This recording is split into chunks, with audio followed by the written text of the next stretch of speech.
Hey, James, can you help me bring the new couch in? Oh, it's here. Cool. Exciting. All right, lift with your legs. Yep. 1, 2, 3, lift. Okay. Pivot. Up Yep. the step. Watch the door frame. Oh, yep. All right. And drop. Okay. Drop. Oh, God.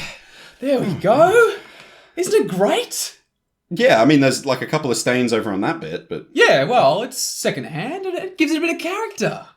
Hey, where are the legs? Oh, I got a really good deal on getting a legless one. But we would be like sat basically on the ground. Look how low I get when No, don't sit on it. It folds in half if you sit on it. So you bought a couch that we can't sit on. It was so cheap, James. How much was it? I traded in my Legion Loyalist for it. That one with haste from a couple of episodes ago.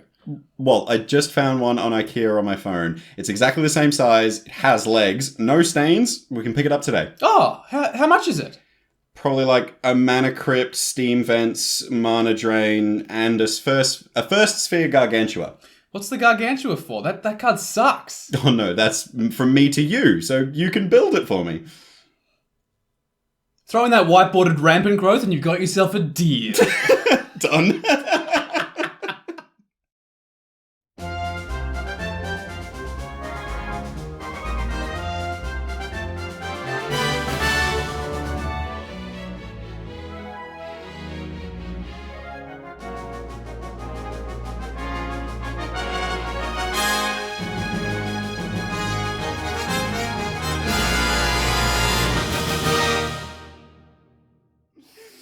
Man, you love the whiteboarded cards. I think I could get you to do pretty much anything I wanted to if I had enough whiteboarded rampant growths and forests. You're not wrong. I could get you to assemble every piece of IKEA furniture we've ever bought, which is a lot.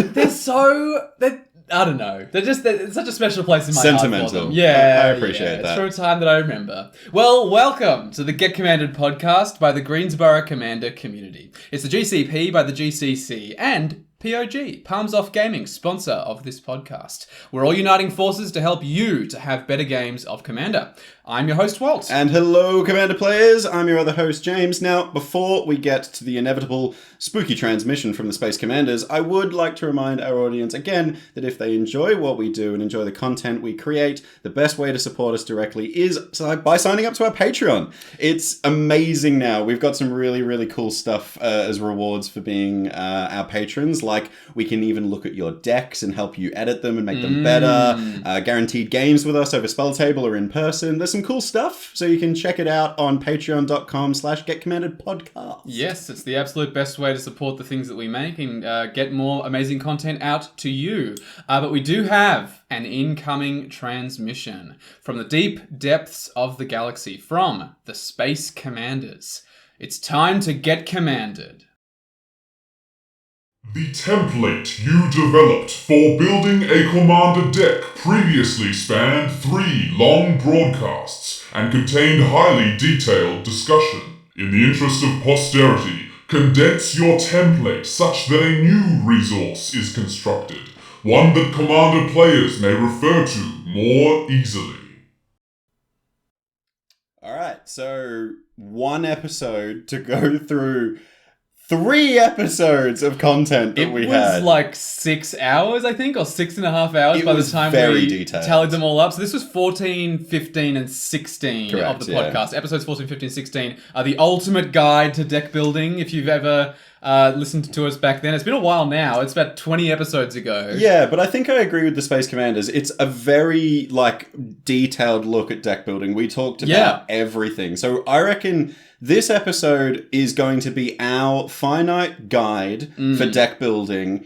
And I think this episode is going to be amazing for brand new Commander players, because this will be like 1 episode. If you're a new Commander player and if your friend has sent you to us as the Get Commanded podcast, welcome. Lovely to have you here. Join the party. But this episode, we are going to try and give you everything you need to know about deck building in 1 short, sharp episode. Yeah, this is sort of the kind of one that you can probably have on in the background while you're literally making the deck. Yeah. You know? Your little prompts to remind you, like, oh, that's right, I need to be able to draw cards. That's important to have in my Commander deck. Which, by the way, now that we're saying that card that you just sleeved up, I'd take that card out. I think it's doesn't work with this deck. It's not quite there. No. I like the idea. It's a good thought. It's Basic very Island. close. It's, Cut. That's it. Cut all basic islands from your decks. James told you I'm holding you to that from now on.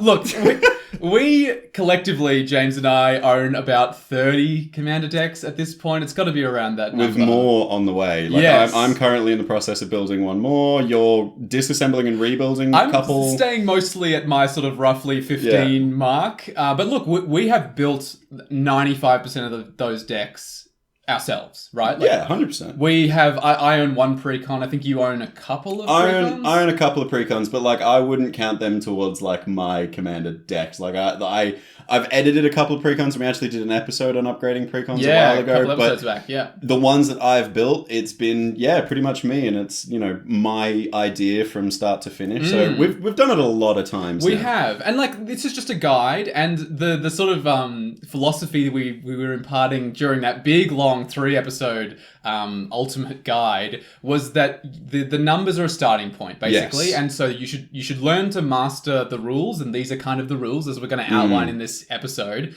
And once you master the rules, then you have the knowledge and the ability to move away from them if you'd like to. And we'll talk about that. We'll talk about when, or some examples. We'll even give some examples of our own decks that you can see where we've broken the rules of our template. Yeah. But this is really going to be like the one-stop shop of understanding how to get the foundations of a good deck functioning, and then tweaking it over time is a whole nother thing. But I did want to call out some things that I don't think are necessary for this episode. Sure. I think we can skip over. But if you want to go back to our old deck building template, you can have a listen to the specific episodes to find out these tips. Yep. So the first thing I think we'll gloss over and skip is choosing your commander. Yeah, that was a big part of episode 1 of that 3-part one. So that was episode 14. Correct. Ultimate Guard Deck Building Part 1. Yeah, that was all about basically how you would even pick one in the first place. Do you choose the strategy first, or do you choose the commander first? Yeah. Or answering those kind of questions. So we're assuming if you're coming to this episode, you probably know which commander you're going to build. If not, pause us and come back to us later. All right, well, now you're back and you're back off EDH Rec. Welcome back. No, but I think there's a couple of other things as well. Sure. Tutors, I think, are kind of like one of those high-level magic things that really increase synergy and stuff in your deck. And we're looking at a foundation template here. So tutors, if you want to go listen to part 3, which is episode 16, we talk about that more in detail there. We do. And also, it's something we've said a couple of times recently, tutors inherently make your decks stronger. So for most of us, most of the time when we're building decks, because we play with a lot of casual players and a lot of new players, we actually tend to leave tutors out of our decks. So the reason we're skipping it is basically that you don't need to have them. They will make your deck better, but you don't always have to have them to make your deck better. Correct. And I think one thing that would just take up way too much time if we talked about it is play testing and upgrades. We've talked about this in multiple episodes, specifically part 3, so episode 16 of the Ultimate Deck Building Guide, but we've also talked about it in the Great Freeze episode, which we just released recently. We've talked about this a bunch, and it's really a sphere of its own outside of deck building. This is getting, again, those foundations, those structural walls, the pillars that you're going to then build your deck around. Yes, absolutely. And speaking of, I reckon we should just jump straight into the template of what we recommend. So most of this is going to be numbers, basically, of how many of each type of card we recommend in your strategy to make your deck work. So when we recommend these numbers, I think it's worth, before we even get to any of them, it's worth noting that myself and James, when we're counting things in these slots, so for instance, card draw, right? It's something that all decks have to have. If our number we're going for, and spoiler, this one is 10. If we're going for 10 bits of card draw, often James and I will count cards that kind of get us towards drawing cards, or draw us cards in a way that's not like explicitly drawing cards, like Faithless Looting, for instance. Draws you 2 cards, discards 2 cards, so you don't actually end up with more cards in your hand. Commonly referred to as digging. Yeah. So if lets you filter through the deck. It's still a great card, but when you're counting card draw, we would sort of count this as like half of a card draw spell. So we're not saying you need to get exactly 10 cards that draw you cards. We're saying like sometimes that Faithless Looting might be that 11th card. And maybe you've got like 3 or 4 cards that are like half a slot for your 10 that you're aiming for. Yeah, I think it's also worth noting before we get into each specific category and give the numbers to it. You might go through this whole episode and go, hang on, these numbers don't line up. They don't have to, because some cards, sit in multiple categories. Yeah, it's really worth noting that one card might draw your card, but it also might be removal. It also might be ramp, but it could also be like something that your deck wants to do. It can sit in multiple categories. And actually, that's what we want as well. Because if you, like you say, if we tallied up all of these numbers we're about to give you, we're going to end up with over 100 cards. And it's because, we're going to be able to find stuff that's going to fit in multiple camps. And that's exactly what you want. Those are some of the best cards in your deck. Yeah, that's what we call synergy. And we love that. All right, so the Get Commanded template starts here. Let's do it. We should probably go through what we've referred to in multiple other episodes as our essentials. Yes. So there's like a specific set of these numbers that we call essentials, and we believe these are essentials because every single Commander deck is going to need these to work well. Yeah, I've actually heard Command Zone recently refer to similar stuff to this as eating your veggies. It's the boring stuff, but you got to put it in your deck. But you got to eat your veggies if you're going to grow big and strong. Yes, as a Commander player. So, right off the bat, this might be the most important one to me. And the most fun to me. It's card draw. Hell yeah. Best part about Commander is when you're like, right, I'm going to draw 20 cards. Yes. Now I have every opportunity, I have every choice in my deck to respond in the right situation. I'm now able to answer the threat. I'm now able to win the game. Like, drawing cards allows you to fuel the end of the game. That's the best thing about drawing cards, I think, is it gives you multiple options. Like, you can play a deck, and if you're not drawing enough cards, you don't even get to see the deck perform as it should, because you don't have all the options available to you that you otherwise would have by drawing more cards. So when we say card draw, by the way, we're not talking about cards like Expedite or cards like Sublime Epiphany. That have like, do a thing, draw a card. Yes, those cards are great because they do replace themselves in your hand, but this is not what we're talking about when we say card draw. Generally speaking, when we say we're looking at 10 bits of card draw in our deck, we're saying card draw is ways to give you access to more cards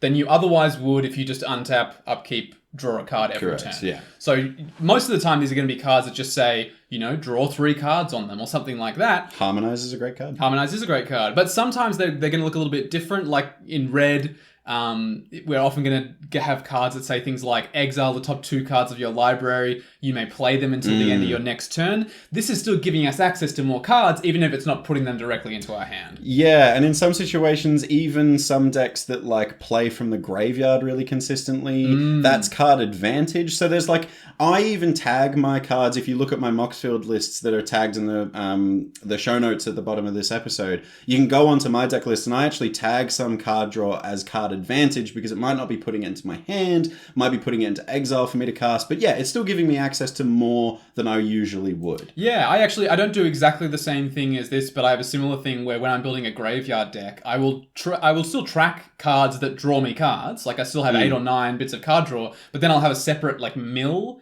tag, and so I sort of am tallying up the mill as almost being like half of a card. Yeah, count it as half. Yeah, so some of my graveyard decks have like 7 or 8 bits of actual card draw in them, but then like 20 ways to mill. And so collectively, I'm still seeing a lot of cards and a lot of options that are available to me. I think there's also something key to note here. There's lots of different ways in Commander that you can draw cards. So there's ways like we just mentioned before, like Harmonize, for example, is just a sorcery spell that says draw 3 cards. Now, this is what we would refer to as burst card draw. Yeah. This is where you draw a lot of cards all in one go, and it's usually because of resolving one card, like one spell. So something like Harmonize is a really good example, but even like a creature like Muldrifter that enters the battlefield and draws you 2 cards, obviously in strategies where you're going to be able to get that to happen multiple times, like if you're making the creature exile and come back to the battlefield, or if you're bringing it back from the graveyard, this is going to draw you more cards over the course of a game. But the most important thing is it just says draw this many cards on the card. I mean, a great big one would be like Pull from Tomorrow, where you draw X cards, where you can pay any amount of money you need to draw as many cards as you need. You can draw 1 card if you want, you can draw 10, you can draw 100. It's up to you. Really scales with the game. But so there's burst card draw, which we actually recommend to think about as really important, because in situations you'll be like, I need to find an answer, or I need to respond to what my opponent's doing. So you need to dig through your deck to find an answer. And if you can just go, right, draw 5 cards, maybe there'll be some kind of resolution or response to what's happening on the opponent's board in those 5 cards. Yes. But there are a couple of other ways you can draw cards too. For example, triggered card draw is really, really strong. So this is sort of like the cards, often creatures that say, whenever you do this action, draw a card, like Archmage Emeritus, for instance. If you're playing a spellsy kind of deck, this says whenever you cast or copy an instant or sorcery spell, draw a card. So every single instant sorcery spell in your hand now is replacing itself and letting you cast more and more and more of them. And this can draw you sometimes a similar number of cards as that burst card draw spell that you otherwise would have cast. Well, like Beast Whisperer in my elf deck is so strong because it says whenever you cast a creature spell, draw a card. So usually elves are like 1, 2, maybe 3 mana. You go, all right, I cast an elf to draw a card. Oh, look, it's an elf. I'll cast another elf to draw a card. And sometimes these elves tap for mana. So on the next turn, you're like, all right, now I'm going to tap 5 my elves, cast a big creature, draw a card. Yeah, they get out of hand really, really quickly. Yeah. There's similar ones for enchantments, like Cetessan Champion. There's a load of effects like this in enchantment specifically that say when you cast an enchantment, draw a card. The thing to keep in mind about these is they are really, really strong if your deck is made around them. There's sort of a deck building restriction. And also, importantly, if someone removes that before you've got to take that action that's going to draw you cards, you haven't drawn any cards off it. So it's just a little bit more temperamental than the burst card draw that just tends to resolve and get you the cards immediately. So I think I remember when we did our full template, we said most of your card draws should be that burst stuff. Still play the triggered stuff, but most of it should probably be burst, right? Yeah, and you could also even run passive card draw. Cards like Phyrexian Arena is just an enchantment that says at the beginning of your upkeep, you lose a life and draw a card. Slowly but surely, 1 extra card a turn is going to yield some benefit. It adds up. It definitely adds up over the course of a game. So what is our definitive number on card draw for our template? I think our number is 10. I think... it's explicitly saying in the script here 10 plus. Yeah, I would agree that their plus symbol is relevant here. I think I tend to... I had a look at some of my decks because I sneakily read the transmission in advance. I'm sorry. I'm glad that at least one of us does. And I had a look at some of my decks and I'm actually averaging, especially my more recent decks that I've built, I'm averaging closer to that 15 mark. And honestly, I'm finding it great. The important thing about card draw is it's never a dead card in your hand. If you have nothing else to do and 1 card draw spell in your hand, you just draw some cards and find more things to do. It's so good. I agree. I would probably say I'm over 10 in my decks as well. Yeah. So I reckon 10 is a good starting point, but then you can tinker with it and see if you need more. Yeah, absolutely. All right, what's the next Get Commanded essential? I think it's got to be ramp. Yeah, for sure. Ramp is super, super important. So this is ramp, for those who may not know, is ways of giving you access to more mana than you would have if you just played a land on every single one of your turns. So, if you just play a land on every single one of your turns, on turn 1 you have 1 mana, on turn 2 you have 2 mana, etc. It just scales with the game, right? Yep. If you use ramp, you tend to have more mana on subsequent turns than you otherwise would. So if you're playing like a rampant growth, which we mentioned at the very start of the episode. It has to be whiteboarded. It has to be whiteboarded if you're going to play rampant growth. You are going to go get a land out of your library and put it onto the battlefield. And when you untap that next turn, if you play your land, let's say you played rampant growth on turn 2, on turn 3, when you untap and play a land, you have 4 mana instead of 3. So you've unlocked sort of more mana for the rest of the game now. It has accelerated you ahead. Now, we recommend more permanent ways of ramping, especially if you are in green. You've got a ton of cards like Rampant Growth, like Kadama's Reach, like Cultivate, like Farseek. 3 visits, Nature's Law. There's so many of them these days. All of these pull basic lands or lands out of your library, put them onto the battlefield. But we even recommend, if you're not in green, to look at more permanent ways of ramping, like Arcane Signet, Felwar Stone, Mind Stone, Chromatic Lantern, Gilded, whatever, all these mana rocks, which we love. They're artifacts that usually tap for a number of mana. Soul Ring is a ramp spell that comes in every pre-constructed commander deck. That one is particularly good for those who are not so well aware. We definitely recommend these over those less permanent forms of ramp. So like cards like Mana Geyser or even Dockside Extortionist. So Dockside Extortionist makes a bunch of treasures. So on your next turn, you have got more mana than you otherwise would have, or even on that turn you can. But once that treasure is gone, it's gone for good. Right? Yeah, and Mana Geyser produces red mana in your mana pool, but once you use it, it's gone. Yes. Yeah. And they're still really, really good cards. We're not saying don't play them, but in general, when you're looking at ramp in your deck, we still count them as ramp, but like with the card draw, where we prefer the burst card draw, in ramp we prefer permanent sources of ramp, or semi-permanent, because artifacts do get removed sometimes, but look, most of the time people aren't touching your mana rocks. Yeah.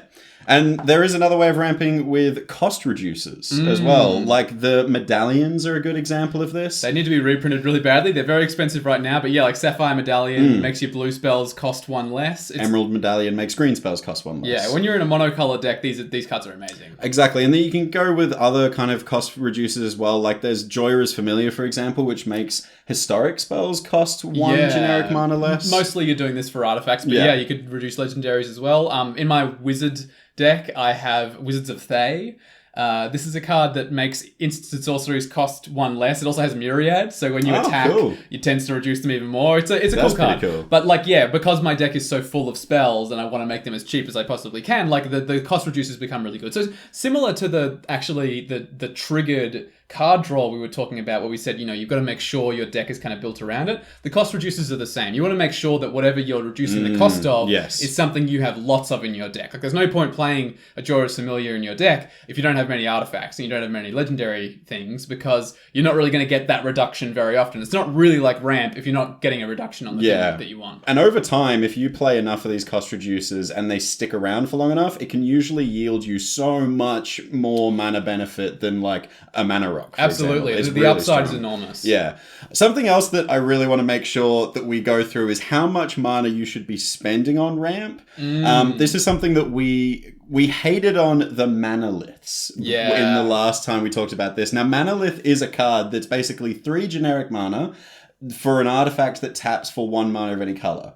So it does ramp you. It's absolutely ramp. Yeah. You play it on turn 3. On turn 4, you untap, play a land. Now you have 5 mana available to you. However, we've got a bit of a sweeping general rule here at Get Commanded where we say you should be yielding half as much mana as you put into the spell that's ramping you. So, for example, if you spend 2 mana on an Arcane Signet, you get 1 mana back, which is really good. Like, you play it on turn 2, on turn 4...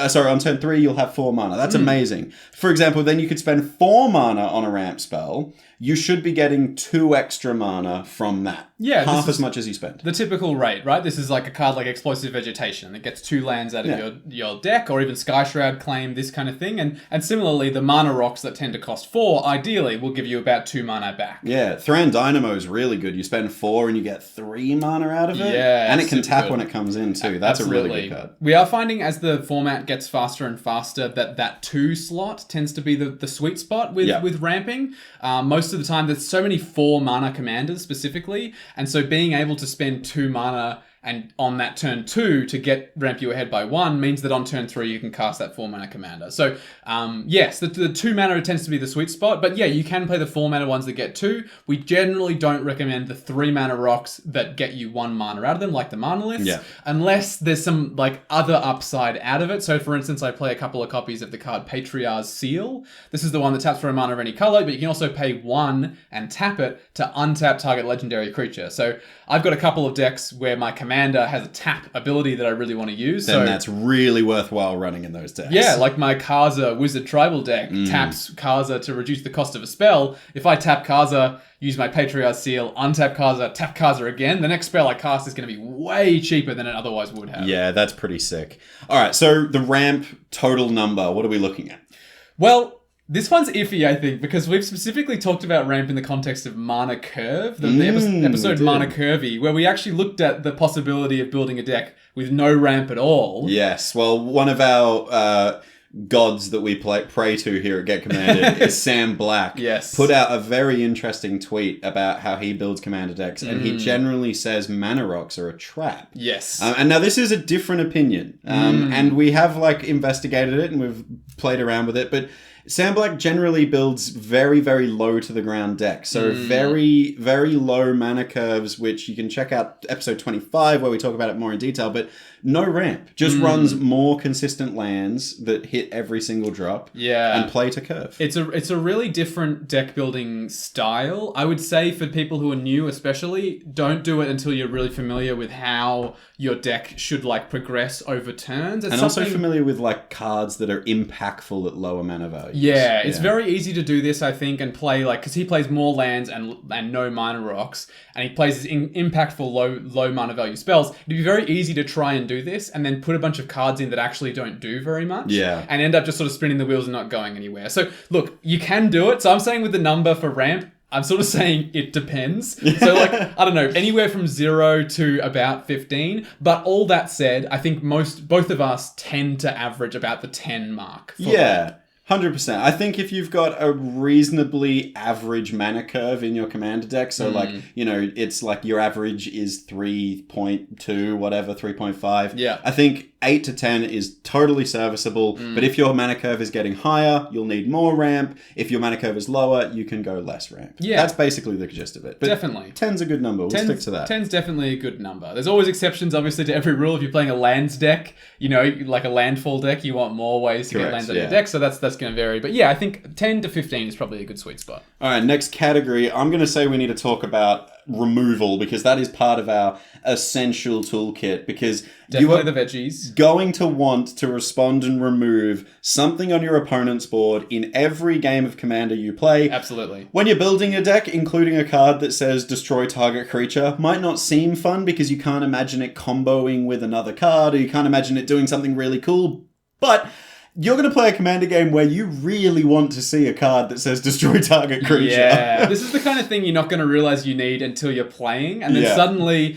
you get to that turn and someone's commander is flying, it's got 25 power, it's going to kill you on their next turn, and you've got no removal in hand, and you go, well, as much as I'd love to play all these cards in my hand, I'm still going to lose, so I really need that removal spell right now. It's so important. Yeah. Now, we actually did a really good single episode on removal called, I think it was just called Favorite Removal. I think it was the best removal. The best removal or something like that. Episode 32 of the podcast. Yeah, go check that out. Basically, short answer to this one, how do you think about it, is there are particular colors that are very good at removal. Yes. White and black, super strong. Green, pretty good. Blue, pretty good. Red, damage based, okay. So you have to think about what colors in your commander's color identity are gonna help you remove things the best. Yeah, I think it's also really important to consider the efficiency of the cards that you're casting. So the lower mana intensity requirement, the better. The sort of 2 mana value slot tends to be ideal for removal these days, especially,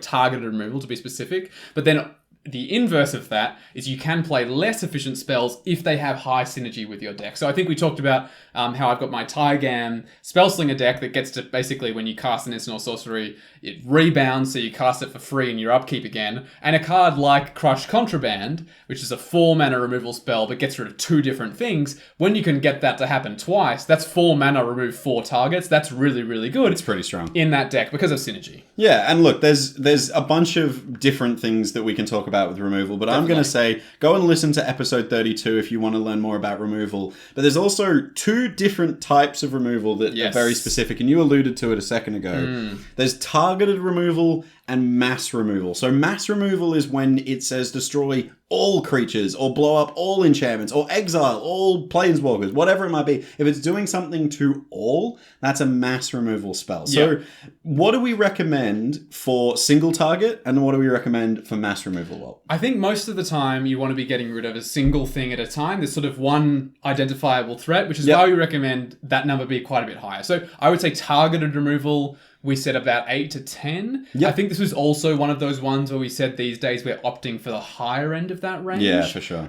Just because the format is getting faster, there are more threats that need to be answered, and you're going to need to answer them in order to play your deck. So yeah, I think 8 to 10 targeted. I think for board wipes, we said anywhere between 1 and 5 is good. Yeah. And in this case, I think we were actually leaning towards the bottom end of that curve, because most of the time, if we're going to remove a single target, we don't then need to remove everything. Yeah, and definitely if you're running a very creature-based deck, you don't want to be wiping the board of creatures every turn. No. Because you want your creatures to stick around. Yeah. So it depends, again, if you're running not a lot of creatures, maybe you can run more destroy all creature type effects. Yeah, I mean, there's planeswalker decks out there that play almost no creatures at all, and all of those decks typically play 5, if not more, of those Wrath of God style effects that say destroy all creatures, because they leave all your planeswalkers alone, and planeswalkers can't die if there's not creatures to attack them. 100%. But generally, 1 to 5, and then you can learn to break those and go higher if you're running a particular planeswalker deck. Yep, definitely. But lean towards the bottom of that curve, I would say. Just also in the interest of the game going for a reasonable amount of time. Do you want to play Commander for 9 hours? Yeah, No, probably not. Probably not. The next, crucial category, and it's one we've talked about so many times and for so long, it's a Get Commanded favorite.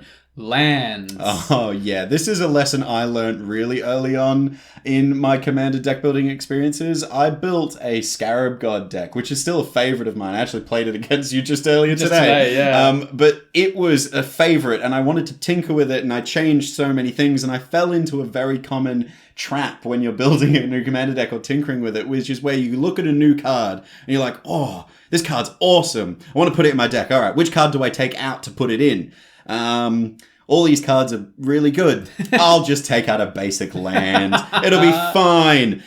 Do not do this. I ended up with 25 lands, which, spoiler alert for the number of this category, not enough. No, comfortably less than the amount we recommend. And I suffered. I missed land drops, and it is so important, especially when you're running less ramp spells, to hit every single land drop. If you get behind in mana and you're spending less mana than everyone else at the table, you are doing less powerful magic, basically. Even Josh Lee Kwai from the Command Zone says the person that spends the most amount of mana in the game generally wins. Yeah, definitely. Hitting every land drop every single turn is going to be so important. And also, it's getting easier these days to hit every single one of those land drops because we have modal double face cards. Oh my god, I love these cards so much. we rave about them all the time. They're fantastic. And this is sort of what we were alluding to earlier, or one of the things we were alluding to when we said things can fit multiple categories. There's a card like Malakir Rebirth, or that is like a protection spell, which we're going to go into a little bit later. And also, on the back, it's a land. So this counts as a land when you're tallying up your lands in your deck. But it also is a spell on the back that you're going to want to cast in a game. So Malakir Rebirth destroys a creature, but when it doesn't need to destroy a creature, it can be your land drop for turn. It's so good. There's another one that's Tangled Florahedron, which is it's a mana dork. It's a ramp spell. Yeah. But it's a land on the back that you can just play if you need to hit your land drop. They're just such auto-includes in your decks. I love this. They make them better. The number that we recommend is generally 35 to 42 lands. And that's a good range to make sure as you're drawing through your deck throughout the game, naturally, you're going to be hitting every single land drop. Yeah. I think if you're not sure, probably aim for about the middle of this range. A good chunk of my decks, even though they vary so much in strategy and what they're trying to do and what turn they want to do it on, tend to be about the 37 mark. Yeah. If you just want to straight down the middle. Yeah, just one number that you're going to aim for, just do 37 and it's hard to go wrong. Yeah, when you pull up your Moxfield list, just put 37 lands in right at the start. Yep, and then leave them there. Yeah, importantly. Don't take them out. I know that spell looks really cool, and I know you don't want to touch any of the other really cool spells in your deck, but I promise you that spell needs lands to be able to cast it. Yep, you will definitely need them. The next category is one that we talk about, we've talked about a few times now. It's sort of a dual category here. It's win conditions and enhancers. These are we put them in the same camp here because they sort of sit in this slot of not the bulk of the cards in your deck, and we'll go into why that is. But basically, win cons are your ways of bringing the game to an end. Yeah, so for example, if you're in a combat-based strategy that makes a lot of creatures and goes really wide on the board, Overwhelming Stampede gives all your creatures +X and trample where X is the biggest power, and Craterhoof Behemoth is another example of this. These are big game-ending spells that if they resolve and you swing out, you're winning the game. Yeah, it's sort of what turns your good or strong board state into a win, right? Yeah. It's the thing that gets you over the line against all your other opponents, or however many opponents are left. If you're not playing combat, there are other, obviously, ways that you might be aiming to bring the game to an end. In my Spellslinger Kaza deck, which I've already mentioned in this episode, Comet Storm is a card that I've played in that deck before. So this is a big burn spell that can hit multiple players at the same time and deal a bunch of damage to their face. So once I get to a large enough amount of mana that I can spend into that spell, that's going to be enough to just, deal 20 to you, 30 to you, 20 to you, game over, I've won. I've definitely lost to that card a couple of times. Yeah. So what do you reckon the number for win con cards is? How many win cons do we need in our deck? I think about 4 is good. I reckon. And I think we said as well when we talked about this in the longer episodes that we recommend that at least one of these is kind of separate from your usual strategy. So if you've got 3 ways to just like do, like an overwhelming stampede style thing of being in combat, pumping all your board, winning through combat damage, like something like that, have at least one other way of winning, even if it's something like ram through, for instance. This is the 2-mana instant where if something has trample, it deals damage to a creature an opponent controls, and then if it's got trample, the excess damage is dealt to that creature's controller. So if you've got a big Voltron trampling thing, like I've got in my Mowu deck, that makes a good card. Makes Mowu really, really big, and Mowu has trample, ram through is actually a way for me to get over the line against someone who might be preventing all the combat damage that I would otherwise be dealing that turn. No, that's a really good point. I reckon 4 is a good number. You don't want to have too many of these because you need to set up your board to then activate one of these. Yeah, if you cast Overwhelming Stampede and you've only got 3 creatures, that's probably not going to win you the game. It's actually terrible. But there are some additional cards called enhancers that we can use that help us get to that win condition situation a lot easier. Now, win enhancers differ from win conditions because they don't help you win on their own. They're like the nitrous oxide in your fuel. They are if you have one of these on the battlefield or one of them's active, it is really going to speed you up. The example that we've used a bunch of times when we refer to this is a card like Panharmonicon. This is a card, it's a 4-mana artifact that doubles every enter the battlefield effect you have. Yep, if you've got a creature that enters the battlefield and destroys another creature, that's going to happen twice. It's so strong. Your Reclamation Sage that enters the battlefield, destroys an artifact or enchantment, that happens twice. Even your Muldrifter that we talked about earlier that enters the battlefield, draws you 2 cards, draws you 4 cards now. Yeah.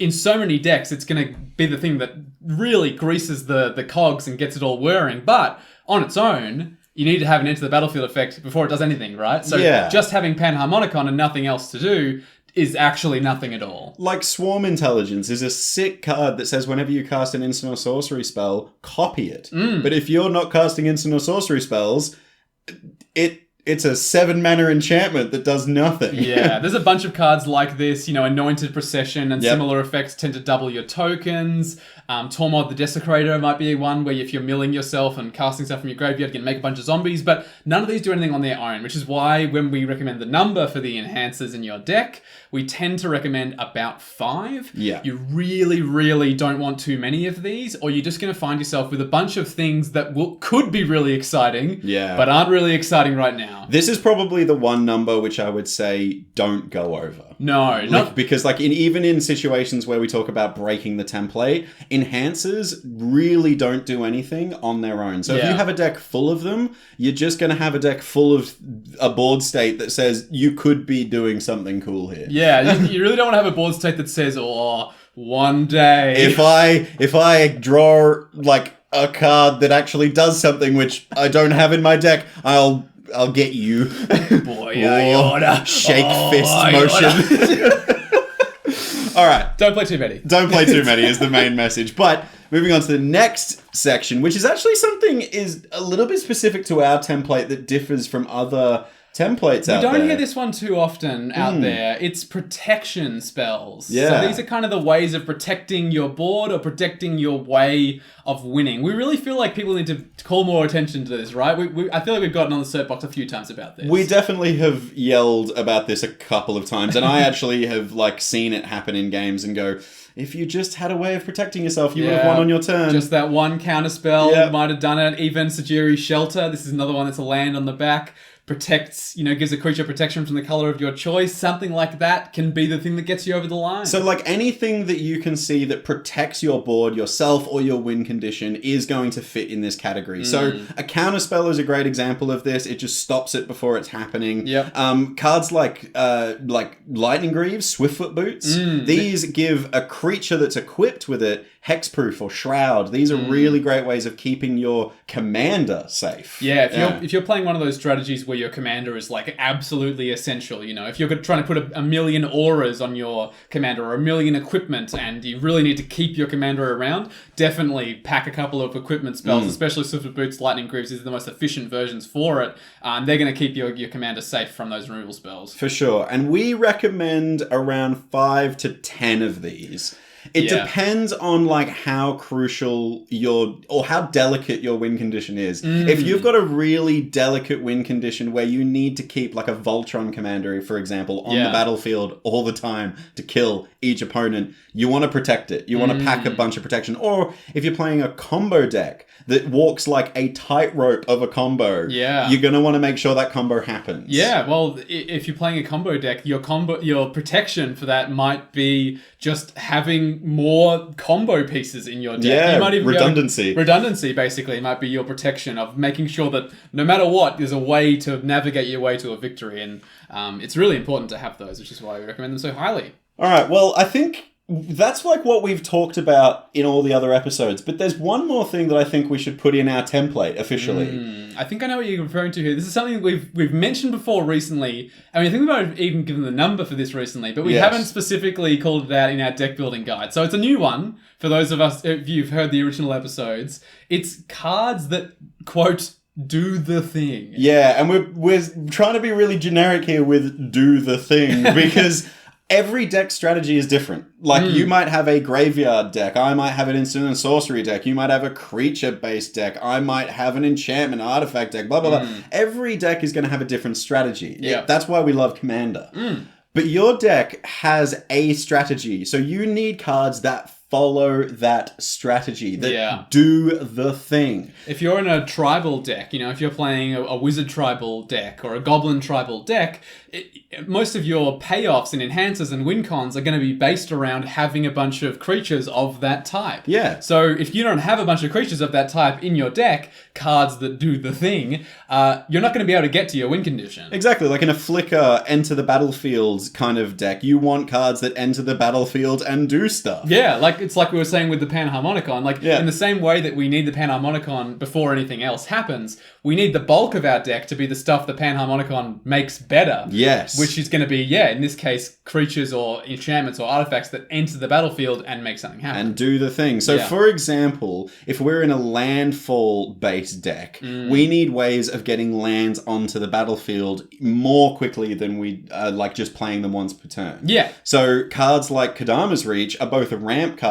and a card that does the thing for our deck. But I want to have a bit of a conversation just to determine, or like differentiate, I think is the right word to use here. Sure. The difference between a payoff and a, like, I don't know, a thing, like the thing that your deck is doing. The thing that we're trying to do. So, for example, in a landfall deck, the thing is playing lands, getting lands onto the battlefield. Yes, right? that's our strategy. That's our goal. Correct. So, like, things like Kadama's Reach will do that. Yeah. However, a payoff is rewarding us for doing the thing. So, for example, Rampaging Balos is a creature that says anytime a land ETBs, make a 4/4 beast. Yes. Really strong, and that's rewarding us for having lots of lands enter the battlefield. If I get 3 lands entering the battlefield, just because Rampaging Balos is on the battlefield, I'm getting 3 4/4s. Yes, and so the crucial thing here is that Rampaging Balos, it's not quite a win con. Oh, it's kind of a win con, probably, or an enhancer, but it's sort of, it's part of the doing of the thing, but it's not the bulk of it. The bulk of it is going to be getting the lands out of our deck. So when we say do the thing, and by the way, the number here, I realize we haven't said it yet, we recommend at least 25 at least ways to do the thing. And so when you're looking at a landfall deck, for instance, most of that 25 should be ways of getting more lands or playing more lands on your turn. Yeah. And then some amount of that should be the landfall payoffs, like you were saying, Rampaging Balos, that kind of thing. And you can apply this to any strategy that you're going to play and build a deck for. You're going to want mostly the things that do the thing. Yes. And I reckon this is worth saying at least. At least 25. This is one of those kind of numbers where if you can get 30, 35 things that are doing the thing, you're in the green. Definitely. This is the gravy. It's the sweet spot. All right, well, we did it. Like 40 minutes, and we have like done our template. That is our template. That is the template. So all that's really left, and we'll get to that just after a little interlude. Little break. Little thrifty interlude is how we're going to go about picking cards, and also a little bit about how we might be breaking the template when we do it. But before that, we do have to have a little thrifty interlude. So we have a new thrifty card that, as always, in a Get Commanded episode, I will be bringing the card to life this week in monologue form. James, would you like to read the card that I'll be bringing to life in just a moment? I'd be very happy to read this one because I actually played it today, which is such a strong card. It's a land this week, and it's Port of Carfell. So it's a land that enters the battlefield tapped. It taps to add a blue mana, but it has an activated ability for 3 blue, black, tapping, sacrificing it. You mill 4 cards and then return a creature card from your graveyard to the battlefield tapped. Ah, there she is, weary travellers. We're coming into port. Port side! No! Port side! That's left, you witless whelps! What a fine port she is, if a little eerie and strange. The sun sets on her back and makes her look like a sleeping angel or a sack of mouldy bread. I'll level with you all. I don't know head nor tail of this place, as my sailors won't go near it. You're all bound to have a wonderful time there, though, I'm sure. Or die, one of the two. Now, I'm sure you're all wondering how you'll be reaching the shore if this here captain isn't making port. A great question, and the answer's made of wood and rhymes with shank. And I'm not talking about my replacement flank here. Get budgeted.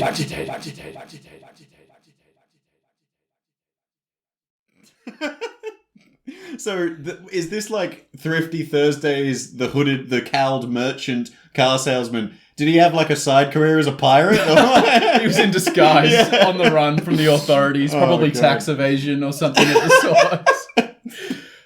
Look, you can catch these as they are written in text form. If you want to. Over on our Discord server, it's linked in the show notes. There's a channel there called Thrifty Thursdays, where you can see a new post from me every Thursday with a card like that, and similarly crazy dialogue or monologue.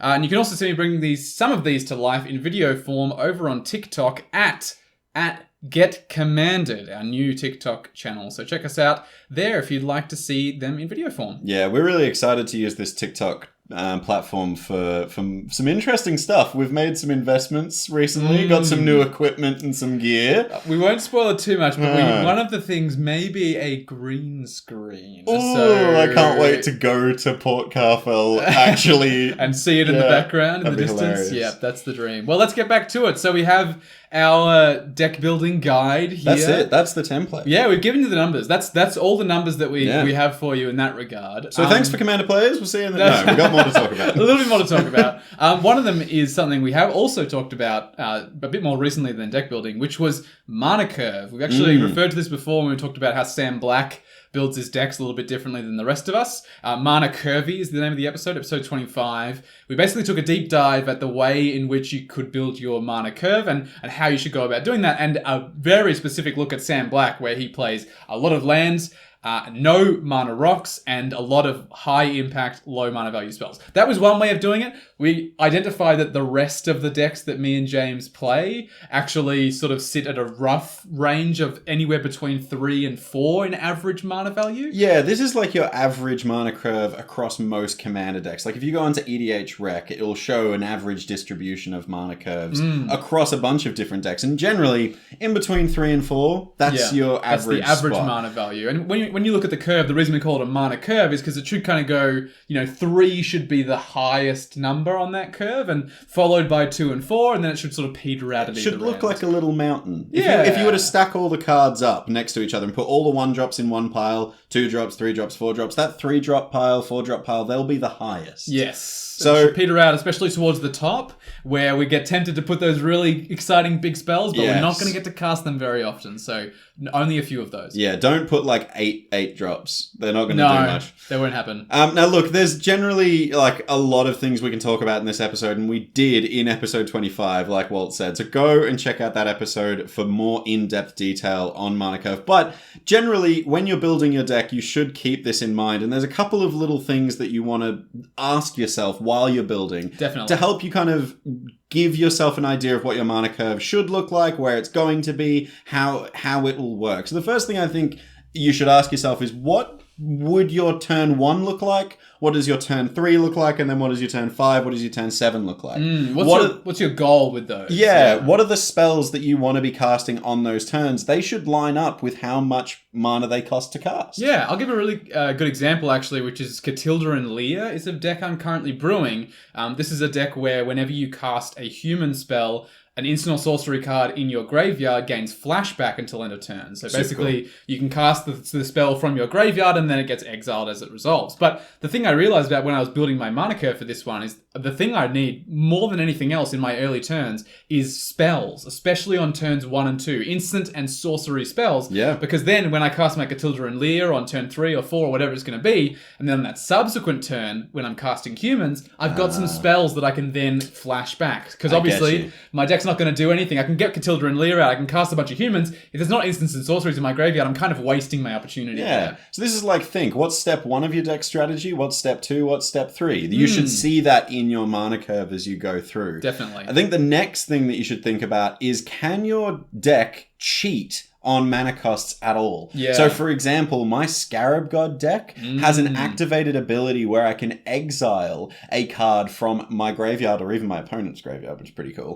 But it can then exile it and make a token copy of the creature I exiled. And it's always 4 mana. So Always 4 mana. So I could exile a creature from my graveyard that costs 8 mana, but exile it for 4 and still get a token copy of it on the battlefield. So that's cheating the mana cost. So generally speaking, these decks where you are going to be able to cheat the mana cost are decks where your average mana value could be a bit higher because you're going to be not paying the full cost of those spells most of the time when you're getting them out. 100%. I think the next thing that you should think about, the last thing you want to think about, is what's the mana value of your commander and what turn do you want them to come out? Now, this one's a little bit of a high-level, big brain kind of thing, but this also affects what ramp you use at certain curve points. So, like, if your commander is a 4-drop, ramping on turn 2 is amazing because, like we said, on turn 3, if you hit your land drop for turn, you then have 4 mana and you can get your commander out a turn earlier than what it would be on curve. Yes, but also crucially, you want to be asking yourself, if you have that 4 mana commander, is that the kind of commander that wants to come out straight away? Or is that the finishing spell that then makes your whole deck come together? So, for instance, I have currently, it's about to be disassembled, but I have a Tygam deck, which I mentioned before. This is whenever Tygam attacks, my instanced sorceries gain rebound until end of turn. And so I get basically copies of them in my upkeep. So you want him as soon as possible. Yeah, turn 3 is perfect for Tygam because also, once the board gets very developed, it's going to be quite hard to attack with him in order to get the ability off. So it's actually going to be really important to get him out as quickly as possible, and ramping on turn 2 means turn 3 I've got Tygam, turn 4 I'm going to be able to cast a bunch of spells, get some flashback, that kind of thing. There you go. For another example, my partner has Asterion, which is a 6 mana commander, but it is so good. It is like a really great life gain, life drain effect. So my partner wants to get that out as quickly as they can. Yeah. So they have ramp spells that sit in the 4 mana category. So when they get to turn 4, they can cast like Thran Dynamo, and then on turn 5, cast their 6 mana commander a turn early. Yeah, with Thran Dynamo, you might even have a little bit of extra mana left over. Might be able to cast 1 extra spell too. Yeah, definitely. All right, well, I think now we need to actually start choosing cards for our deck. It's like, it's so easy to say you need 25 of the cards that do the thing. You need 10 card draw spells. You need 10 ramp spells. But how do you actually go about choosing what cards go in your deck? Because we play Commander. Commander has the largest card pool available to play. It's huge. You've got a lot of cards to choose from, so you've got to have to ask yourself some questions about how you're going to pick them. The top one, I think, has to be synergy.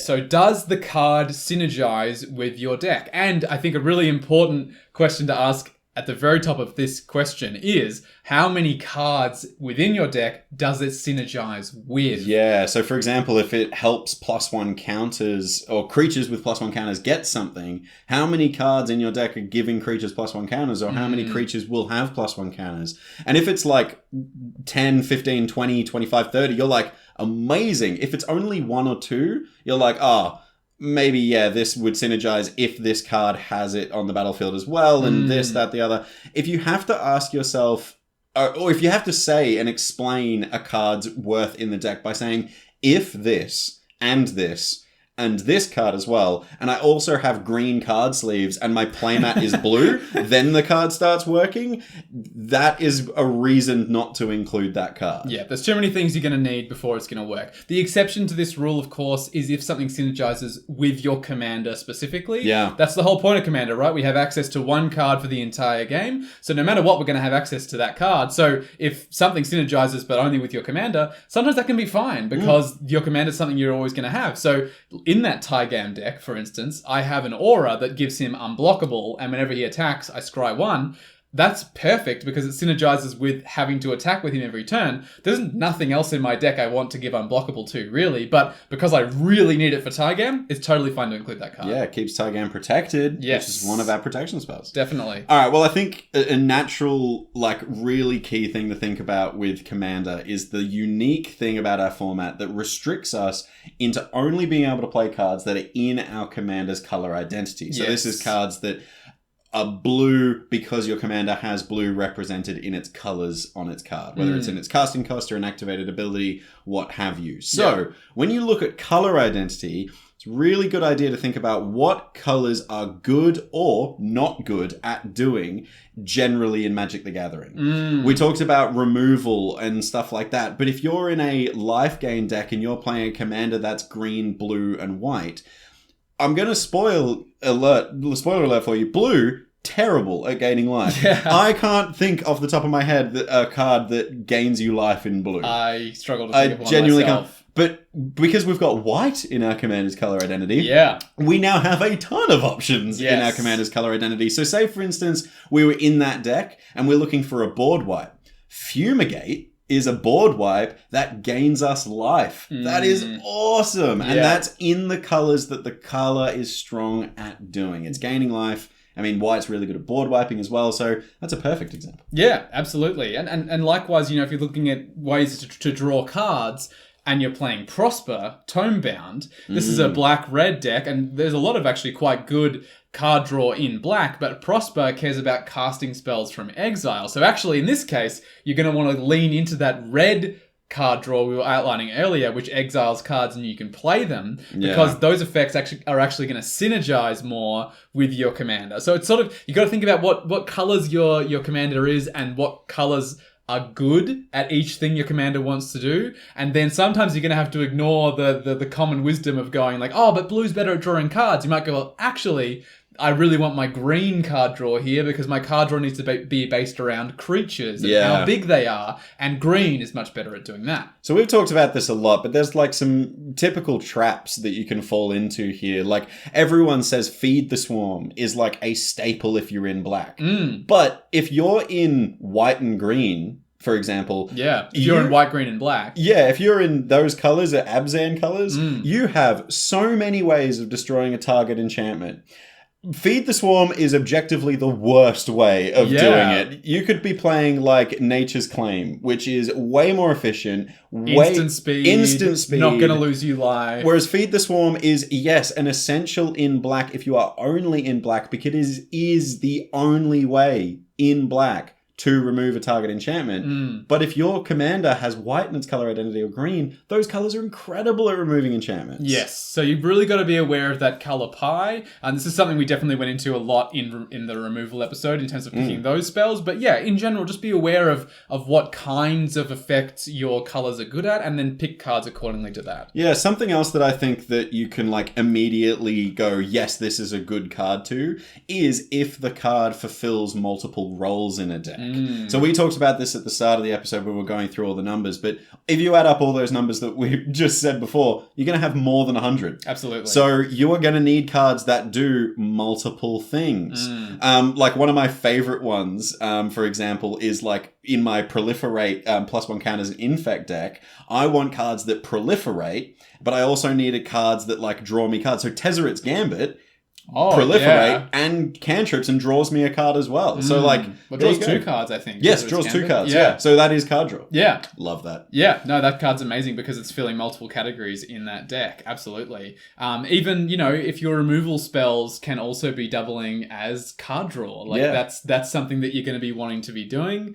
If you're playing a sacrifice sort of based deck, and you're playing Greater Good, like Greater Good is a card that's going to draw you cards because you sacrifice them and draw cards equal to their power. But also, you know, if you're wanting to sacrifice creatures anyway, when it comes down to the wire and you've got to sacrifice a bunch of creatures to your aristocrat sort of deck cards and that kind of thing, it also fills that category for you. Yeah, if it fills multiple categories, 1 is good, 2 is incredible. If it does 3 things, you are living the dream. That card is definitely going in your deck. Absolutely. I think the other thing to consider, and this is something we talked about before, about when we were talking about enhancers and win cons, is how much does the card do on its own? So really try to avoid that trap of including cards that are, like you were saying before, good if this, and this, and this. Yeah. Really try and prioritize the cards that just do something on their own, or, you know, just do something with your commander. Like, if your commander's out and you have this card and they work together, that's great. But if you need this card and this card before they even start to do anything on their own,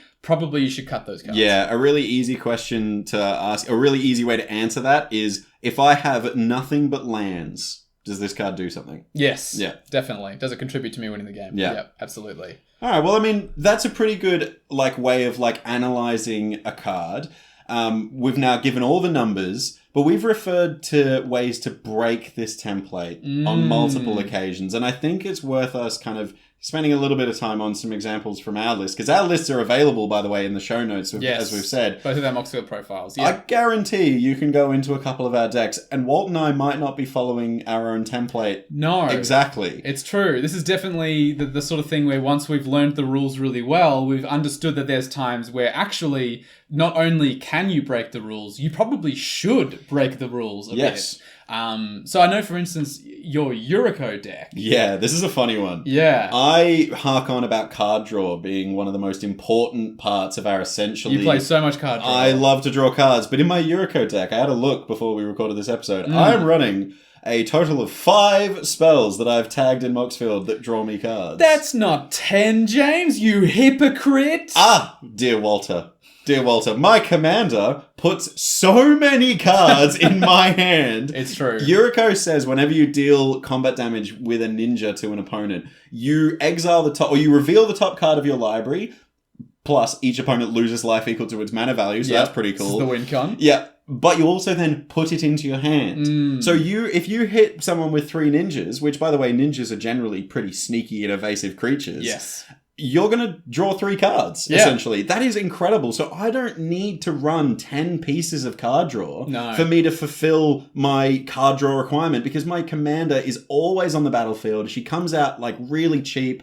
Commander Ninjutsu is a very weird mechanic. If you've got time, go check it out. But it is really efficient at putting cards into my hand. So over time, when I've been playing this deck, I took out card draw spell after card draw spell, because I've got enough. Yeah. I don't need them. I think generally speaking, you can really consider your commander to be when you're looking up, adding up the template, like we were looking at before, like card draw and ramp and removal and stuff, if your commander does one of these things, count that as 5 cards in that slot, because you always have access to it. It's your main strategy. It's going to happen no matter what. So similarly, my Sir Gwyn deck, this is the Knight Tribal deck, where whenever a knight, you can equip equipment to knights for free once your commander is out. But also, when an equipped creature you control attacks, for each of those creatures, you draw a card and you lose a life. So that's some really good card draw. Yeah, so with Sir Gwyn, I think I have 7 ways to draw cards or something, because most of the time I want to empty my hand, get a bunch of equipment on a bunch of different creatures, and then on that turn, when Sir Gwyn's come out, I can attack and draw 5 more cards again. So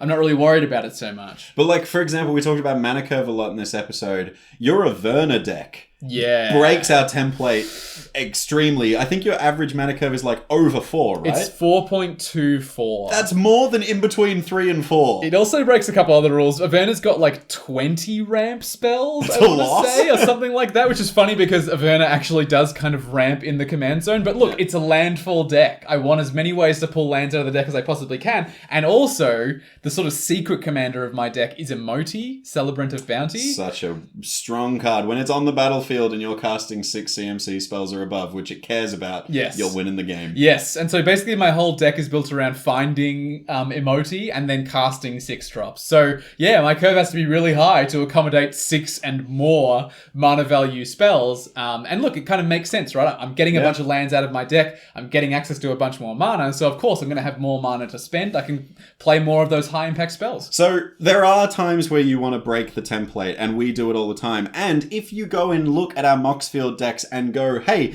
James's Gishath deck is like got a really high mana curve as well. Why is that?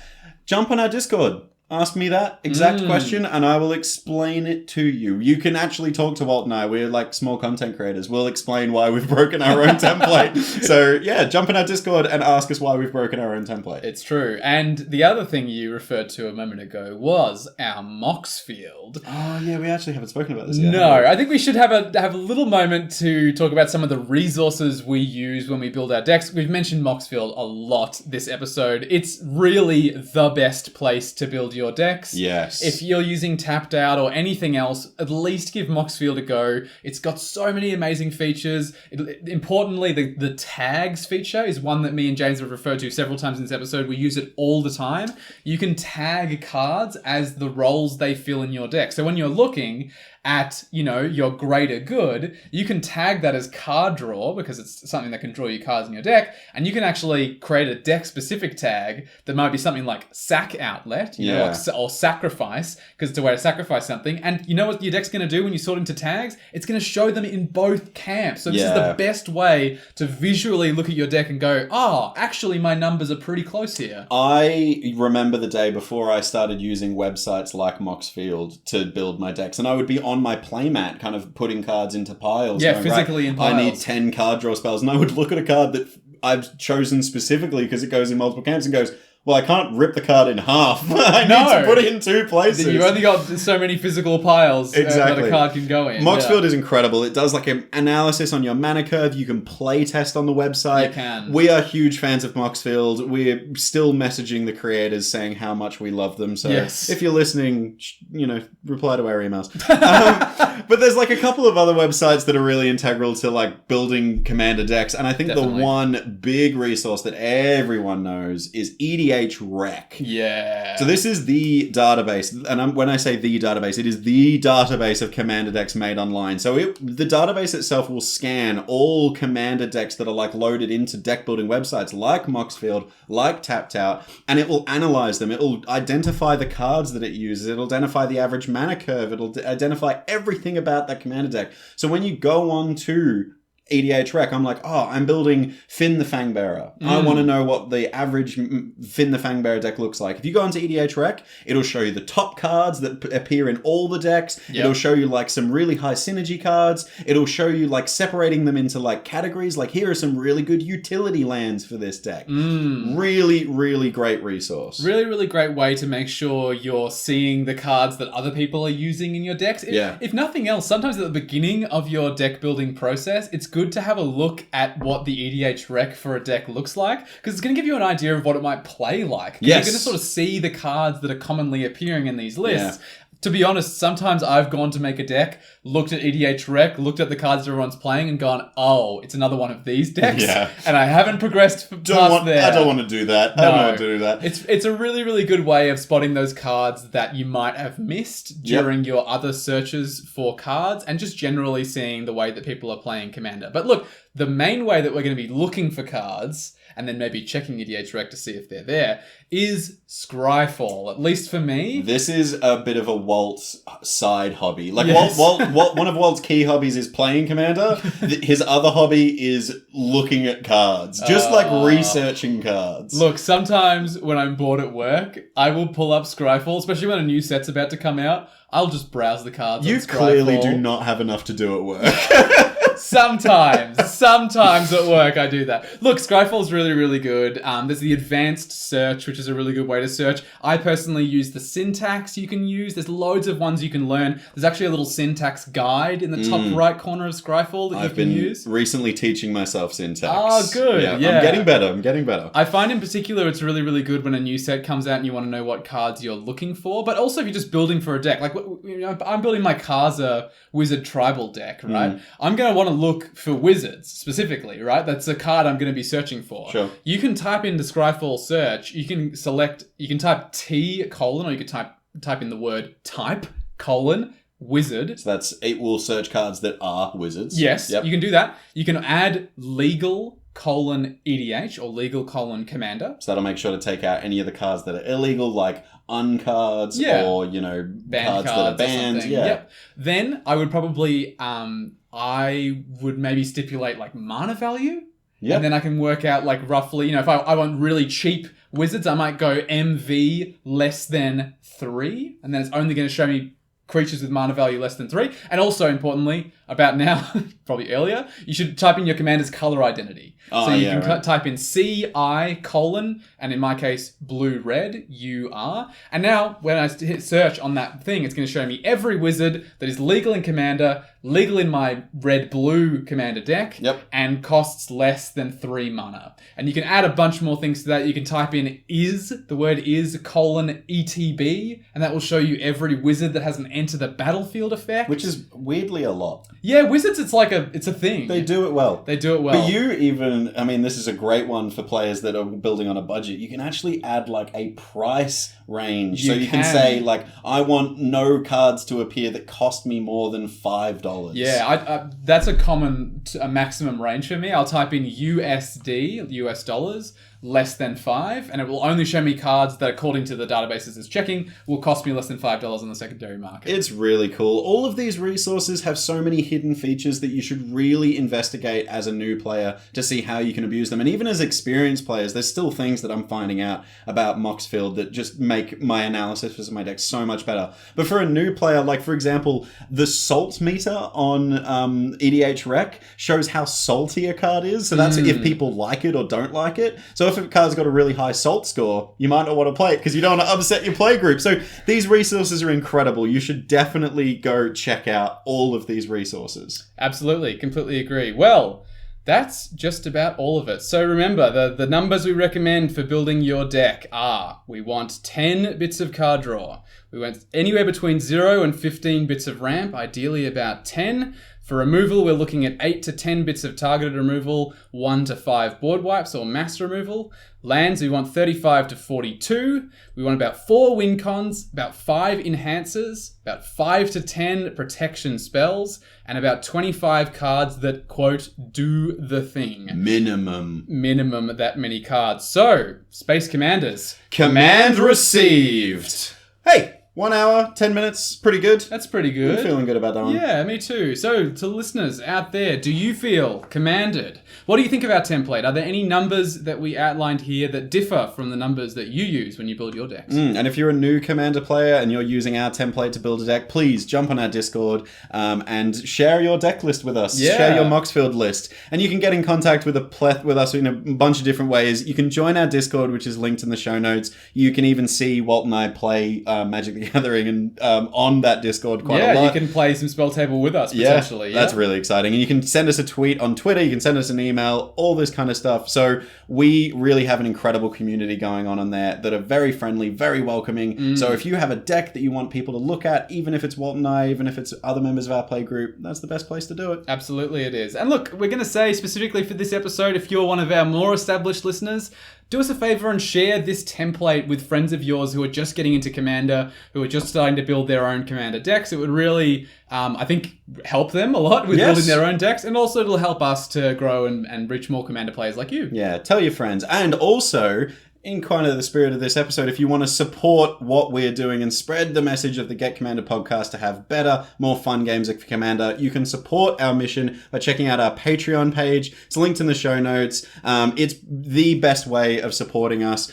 You can actually, if you're a new player and you want us to help edit your deck, there is a tier for that. We will have a look at your deck and make sure your numbers are lining up and give our advice. The Supreme General tier. We can give you can rebuild a deck of yours if you would like. Yeah. And we would like to personally thank Fletcher Cutting for supporting us in the Space Commander tier, who we played with today. Very fun games.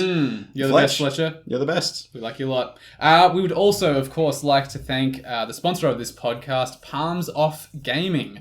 They create some really fantastic deck boxes, sleeves, binders, other gaming accessories. Look, once you finish building your commander deck, you're going to want to keep them safe. Yep. You're going to want to put them in a box. You're going to want to put them in sleeves. You might even want to bling out some stuff, put it in your binder, trade it with other people. And the best way to do that is to head to palmsoffgaming.com.au and check out some of their awesome range. Right. That's it. As is tradition, we need to planeswalk our way out of Magic the Gathering. Out of Magic, into somewhere else. Where are we planeswalking to this week, James? We are going to be planeswalking. No. We're just going to be moving in our actual plane to another side of the globe, to England. Okay, Which so Earth England. Earth England, not like Earth 2.0, different multiverse England. Earth 512 or Our something. actual England in this world. Okay. I'm not sure if I've actually talked about this on the podcast before, but I'm actually English.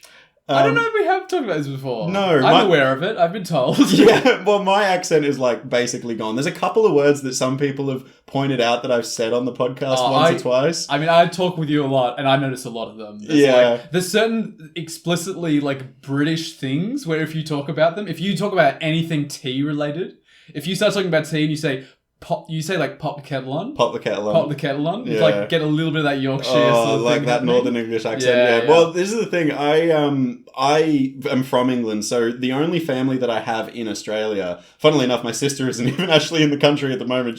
She's in Southeast Asia doing a bit of a tour at the moment. Just mum and dad at the moment? Just my mum and dad, and most of the time my sister. But like that's the only family I have here. So the rest of my family, my grandparents, my cousins' kids, even my friends that are still over there, they're all over there, and I don't get to hang out with them and see them all that often. Sure. But you're going to planeswalk over there soon? I am definitely planeswalking over there. I'm looking at the end of the year, so we're going to have to record some episodes in advance. Sure. But we're looking at the end of the year to go back over and visit some of my family, because I realized I used to go over there a lot. But, there was this wild thing that happened. It didn't make much of the news, but COVID-19.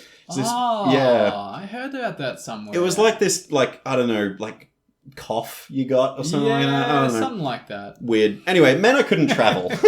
You don't say. I know, right? It was actually horrific. So I've not been back to the UK in 5 years. So I'm really excited to see my grandma, my pa, my cousins and their kids. Beautiful. And I'm really excited. So yeah, if you've ever heard me say some weird phrases or say something in a different way, like I said grass and pasta, which apparently is really weird to Australians. Yeah, it's grass. It's grass. And pasta. Pasta.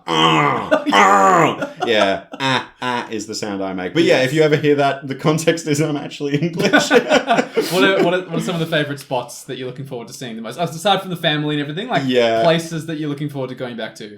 Everyone says, "Oh, you excited to go to London?" I hate London. I think London is such a busy, noisy, annoying city. I've obviously been there a lot, and I just dislike it. I love the regional countryside of England. Okay. My mum's parents are from a place called Wissendine, which is in the Midlands of England, and that's my phone dinging, which is probably my mum asking me when the flight is. No, it's basically it's like the countryside in England, which is like beautiful, picturesque, rolling hills. There's cows in fields. And Picture the Shire, probably. It's very much the Shire vibes. It's gorgeous, and I love the vibes out there because local pubs in England are such a staple to a community. In Wissendine, there's a pub called the White Lion, and generally, if you're naming a British pub, pick a colour, pick an animal. There you go. You've named a pub. And welcome to the Red Badger. Yes, 100%. That's probably a pub in England. But yeah, the White Lion pub is where I had my first ever beer when I was when I was a young teen. When you were 4 years old. Yeah, it was pot of really dark British ale that was warming by the fire because British people drink warm beer. Wow. It's an experience for being an Australian teenager. Like I came in when I was young, drinking Coronas on a beach was like what my beer is. But I've also got a really well established palate for warm ales. I really like it. Anyway, I'm excited to go back to the countryside in England, see my family, have a pint at the pub. Yeah. Sounds great. Beautiful. Sounds good. Well, that's about all we have time for, folks. So we'll catch you next week for more Get Commanded. Goodbye, Commander players. Bye.